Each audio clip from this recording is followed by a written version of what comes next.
It is September 1987, the year when we were first introduced to the world of author Clive Barker and graced with the presence of his most terrifying character, Pinhead, an iconic character created for the iconic horror series Hellraiser.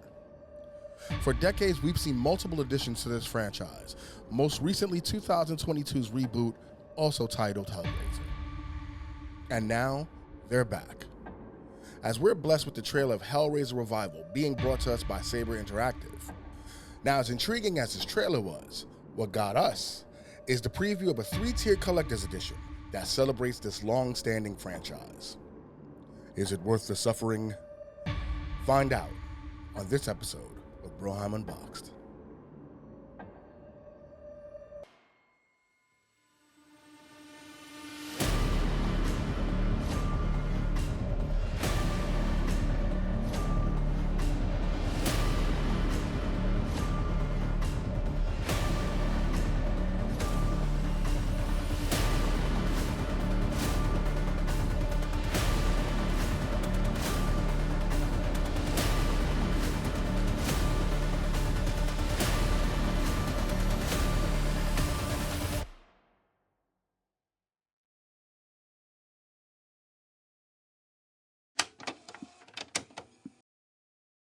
What's good, everyone? Face Mason here, and allow me to welcome you to this episode of Broheim Unboxed. This is the place where we preview and break down collectibles within the gaming and toy community. And today, I am so hyped as we're here to preview the recently announced collector's edition for Hellraiser Revival, coming to the PlayStation 5, Xbox Series X and S, and Steam. When I first watched this trailer, I tried to remember if there was ever an official Hellraiser game on any platform. I remember 2001's Undying and even 2007's Jericho, but no Hellraiser. Then I realized in 1990, there was an attempt by developer Color Dreams at a Hellraiser game for the Nintendo Entertainment System. But that project was ultimately canceled. But now, we get to experience the world of Hellraiser on all our modern consoles. And our man caves and displays get to house one of 3 tiers of this amazing collector's edition. I can't wait to break this down for you. So let's just get into it. First, we're going to start with the smallest of the 3 tiers, the Genesis edition. At $129.99, you'll be getting a copy of the deluxe edition of the game, again, for the PC, PlayStation 5, or Xbox Series X and S. An exclusive replica of the Lament or Genesis puzzle box. It's your choice. Both boxes boast LED features and light effects.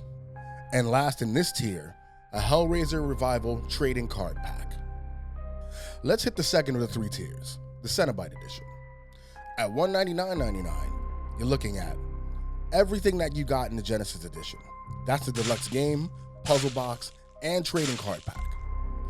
But all of that's going to come inside this pretty cool collector's box. The box being a large version of the puzzle box makes all the sense in the world. We have a fine art print and digital soundtrack. As much as we wish the soundtrack was a physical item, it doesn't take away from the full edition. The fine art print features game artwork of Pinhead, cool if framed and placed on your shelf, desk, or wall. Remember that puzzle box you were getting? Well, this edition comes with the Hellraiser Pillar of Souls polystone statue that holds said puzzle box. The statue features all 4 Cenobites from the game, a really, really nice addition to this tier. You'll get 4 enamel pins of the original Cenobites, cool for your bag, jacket, or even framed on your wall. A 27 by 40 inch poster.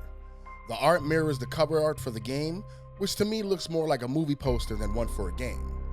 I've had friends that used to collect movie posters back in the day, and I think they'd love this one. A deluxe hardcover version of the art of Clive Barker's Hellraiser Revival. As an artist, I'm a huge sucker for high-quality art books, and judging by this preview, this looks like just that. And finally, not shown but listed, an exclusive Hellraiser Revival steelbook case. And now we kick off the Leviathan edition. With everything that you got in the prior tiers, the puzzle box, the statue, the art print, the soundtrack, the trading card pack, the collector's box, the deluxe game, the hardcover art book, enamel pins and poster at $249.99. There's a major addition to this tier, making this what Boss Team Games is calling the ultimate Hellraiser collectible. That amazing art print that I mentioned in the prior tiers will be signed by creator and horror legend Clive Barker and limited to 1,000 copies.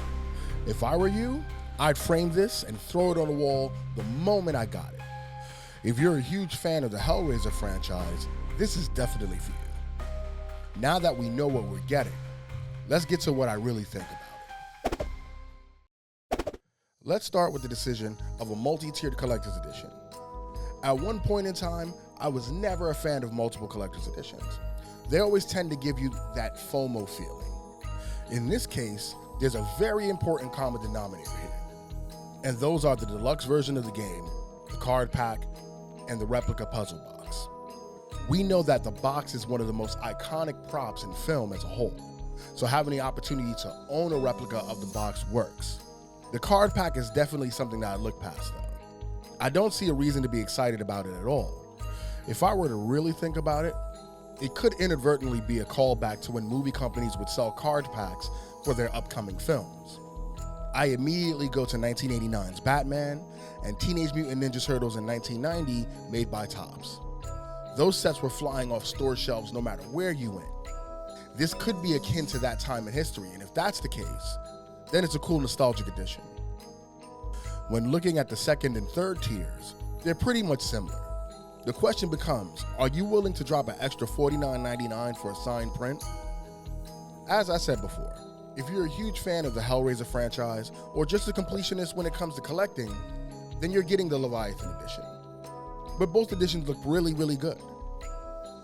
I love statues in Collector's Edition, and this Polystone statue acting as a base for the puzzle box was a great decision. It fits with the world of Hellraiser just as well as the puzzle box does, and I love it. To me, every Collector's Edition should come with an art book, especially a hardcover one. I always tend to look at behind-the-scenes featurettes for films, and this is like that when it comes to games. To see the concept for stages and characters really works for me. And the last thing that really stands out is the first thing that you'll see when you get your hands on this, and that's the main box. As obvious a choice as the puzzle box is, why wouldn't they do it? When I heard the Collector's Edition was announced, the first thing I thought was, they have to make the puzzle box the big box. Again, easy but perfect choice. Now we have to talk about the price. Before breaking down these tiers, I had a slight issue with pricing. I felt that 50 extra bucks for just a signature was a little less than convention prices, but realizing that this was a limited print made it make sense. I mean, only 1,000 editions featuring a signature does make it worth the money. $199.99 for the Cenobite edition with what looks to be high quality and well-designed items kills. Matter of fact, everything works here if you're a fan of the franchise, and that's what this is really for. No matter how awesome the game may be, if you love Hellraiser, you're getting this, and I think I am too. If so, we'll put it through the patented Guilo test once we get it at HQ. I'm really into what I'm seeing here, and you may be too. Let us know in the comments. So with that, thanks for stopping by for our preview of all the tiers of the Hellraiser Revival Collector's Edition. Please like, subscribe, and drop by again as we continue to break down more collectibles. For Broheim Unboxed, I'm Face Mason, and I hope to see you again soon. Be good, everyone.